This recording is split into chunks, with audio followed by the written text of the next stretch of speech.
अ, नमस्ते जी। मेरा नाम विशाल है। आओ विशाल, मैं तुम्हारी ही राह देख रहा था। जी जी, मुझे देर तो नहीं हुई?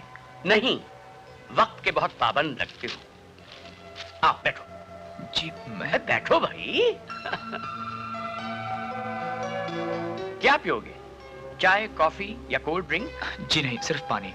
अरे भाई पानी भी पी लेना, मगर उसके बाद कॉफी या चाय। तकल्लुफ की कोई जरूरत नहीं है। जी चाय पी लूंगा।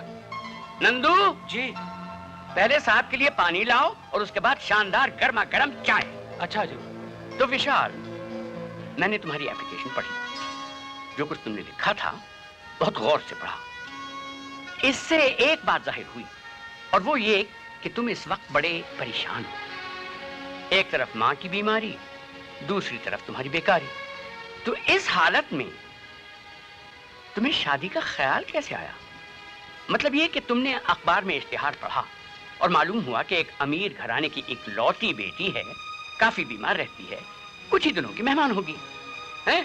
और उसके बाद उसकी सारी दौलत तुम्हारी होगी और तुम अपनी बाकी जिंदगी शान और शौकत और आराम से गुजारोगे, है ना?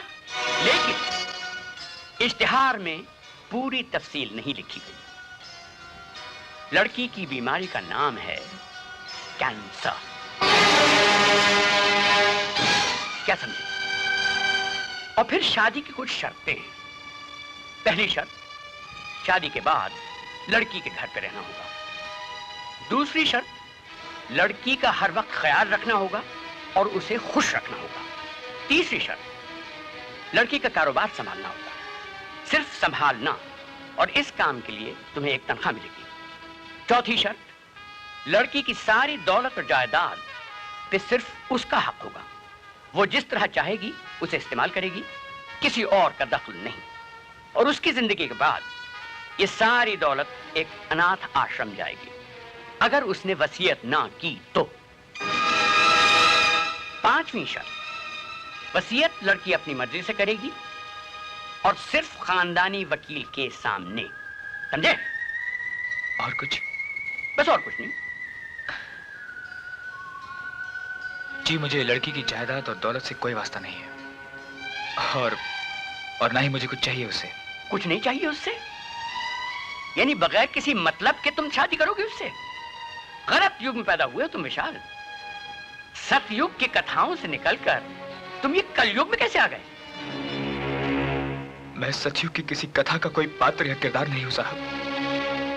मैं तो इस कलयुग की एक बीमार मां की आखिरी उम्मीद हूं, जिसने मेहनत मजदूरी करके मुझे पढ़ाया, लिखाया और अपनी जान को कई रोक लगा ली। उसकी उम्मीदों को डिग्री के रूप में लेकर मैं ना जाने कहां कहां नहीं भटका, लेकिन हर जगह से सिवाय मायूसी की और कुछ नहीं मिला मुझे। नौकरी के कॉलम के साथ आपके इश्तिहार पर नजर पड़ी तो सोचा कि एक बड़े घर की बेटी है, अगर शादी हो गई तो कम से कम उस बीमार की सेवा के बदले में एक बड़ी सिफारिश तो मिल ही जाएगी। सिफारिश? जी हाँ, सिफारिश। आज मुझे डिग्री या डिप्लोमा की बजाय सिर्फ एक सिफारिश चाहिए। अगर सिफारिश होगी तो नौकरी होगी, नौकरी होगी तो मां का इलाज होगा, और मां की अच्छी सेहत और सुख के लिए मैं अपनी हर खुशी को दांव पे लगा दूंगा। मेरा यकीन कीजिए सेठ साहब, अगर आपकी लड़की की वजह से मेरी मां को नई जिंदगी मिली तो मैं उसके रास्ते के हर कांटे पे अपना हाथ रख दूंगा। जितनी भी जिंदगी आपकी बेटी के नसीब में है, मैं उसे खुशियों से भर दूंगा। मेरा यकीन कीजिए। ये सब कुछ तुम अपनी मां की खातिर करना चाहते हो? जी हाँ। खुशकिस्मत है वो मां जिसने इस युग में भी सतयुग के बेटे को जन्म दिया। आप बैठो। जी जी आप। हाँ भाई, रख दो। अच्छा नंदू, मिसेस पिंटो से कहो कि बेबी मधु को ले आए। दूध? जी बस थोड़ा सा। थोड़ा सा। डॉक्टर साहब। मधु बेटे, ये हैं विशाल।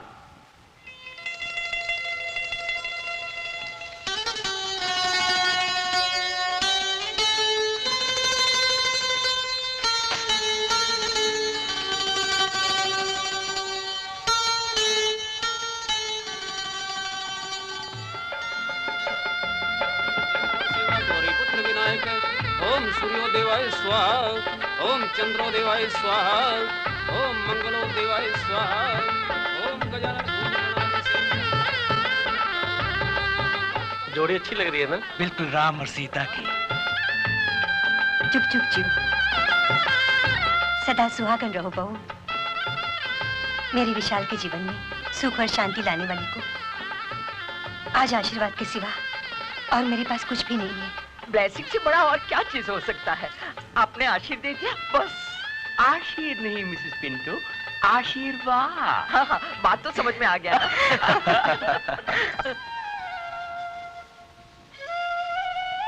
बेटा जा, बहू रात तक रही होगी।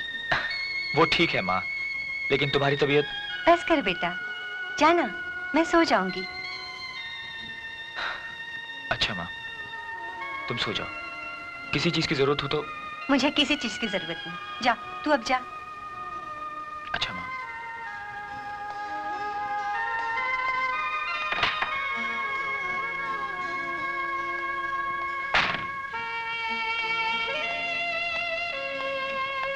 विशाल। अंकल, आप अभी तक सोए नहीं? हाँ बेटे, तुम्हारी राह तक रहा था। जी कहिए। बेटे, ये कुछ दवाइयां हैं मधु के लिए, इसलिए दे रहा हूं कि तुम्हें इस बात का एहसास रहे कि वो बीमार है। ये सुहाग रात बस दिखावे की सुहाग रात है। किसी हालत में मधु को मां नहीं बनना चाहिए, समझ गए ना? जी अंकल। Be careful. हाँ जी। Good night. Good night.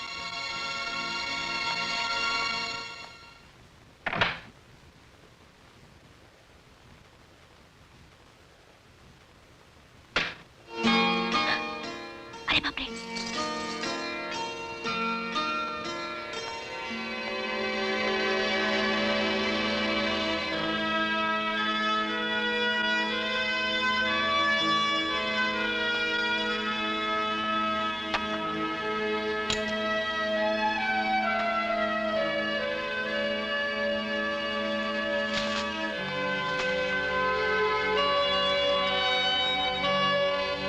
ये क्या कर रहा है?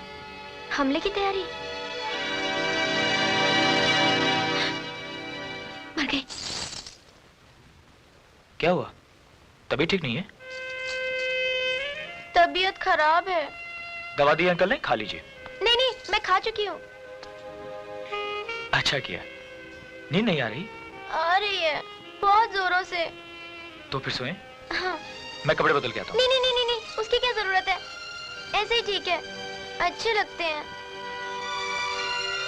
ओके।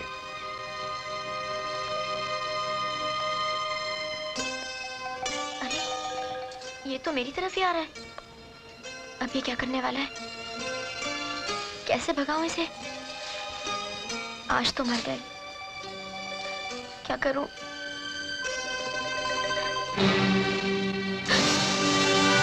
सो जाओ।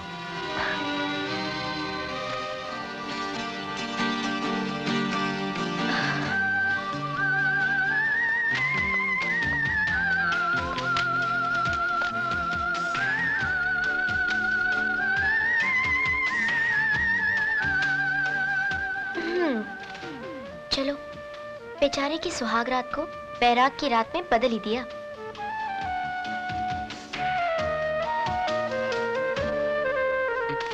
सुनिए। अब क्या हुआ? जी मैं आपको गुड नाइट कहना तो भूल ही गई। Good night. Good night.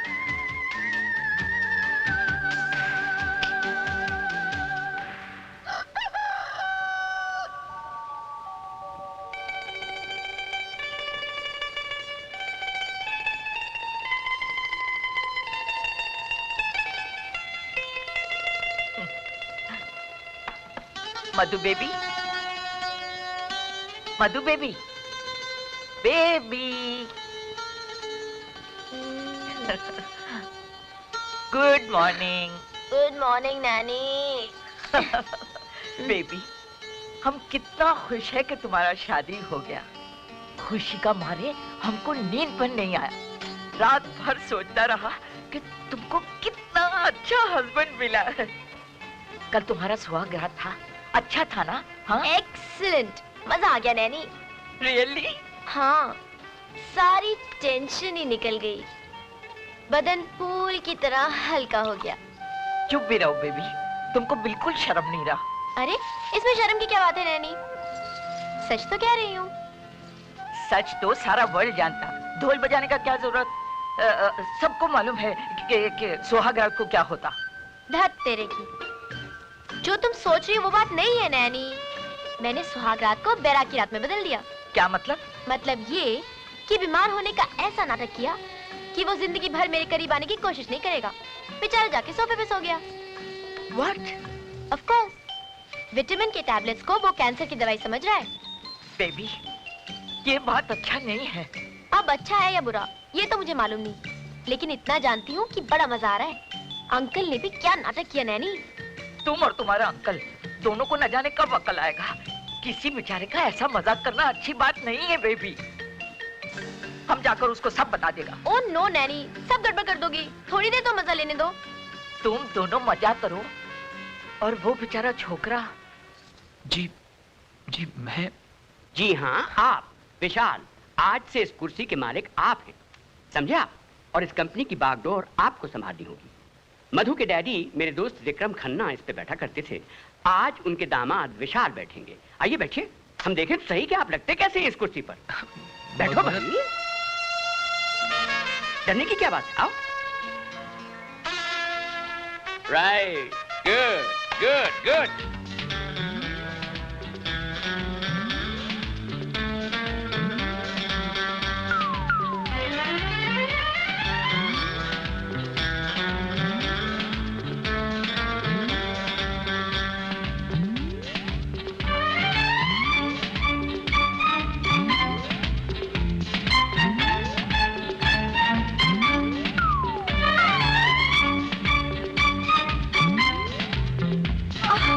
अरे बहू, रुको बहू, अरे मैं गिर जाऊंगी।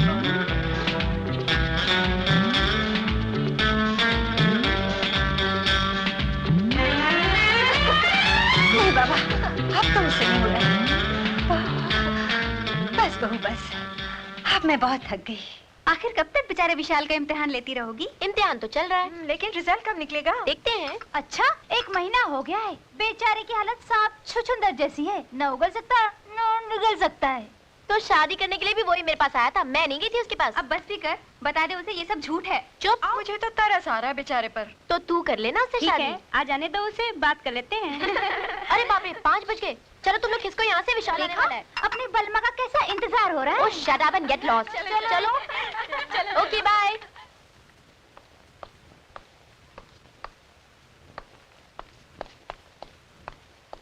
Good evening nanny. Good evening. आ गए बेटा? हाँ, मधु कहाँ है? अपना रूम में। अच्छा।